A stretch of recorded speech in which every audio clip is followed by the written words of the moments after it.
আমি আমি এটা পড়া চাইবে না আমি ঋতিশা আঁকা বল? আঁকা হচ্ছে মা আঁকা করেছি আজকে মা আঁকা করে দিয়েছে।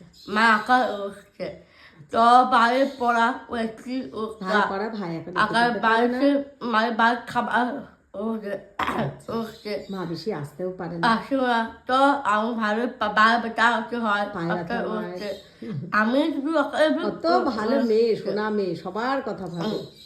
তাই ওরা ওদের তাই হ্যাঁ মানে বাবা বাবা যে একটু মেয়ে ভালো মেয়ে আঁকা পড়া আমি একা হচ্ছে আচ্ছা, মানে ঋতিশা মেয়ে ভালো, আঁকা আর পড়া এই সব কারণে করে। এই কারণে আমি বলতে কত আঁকা পড়া আমি একটু ভালো আচ্ছা আর তারপর সুতো ভালো না আচ্ছা, যারা বলেন যে ঋতিশাকে বলতে দিতে, তাই ঋতিশাকেই পুরো ভিডিও বলতে দিন, না আমি মা শুধু বললাম না। একা আচ্ছা, তো ভালো লাগলো, একটু লাইক কমেন্ট শেয়ার করে দেবেন। আমি সাথে ওই পড়তে আচ্ছা, ওদের একটু আর সবাই ভালো থেকো, সুস্থ থেকো, লাভ ইউ টু, টাটা।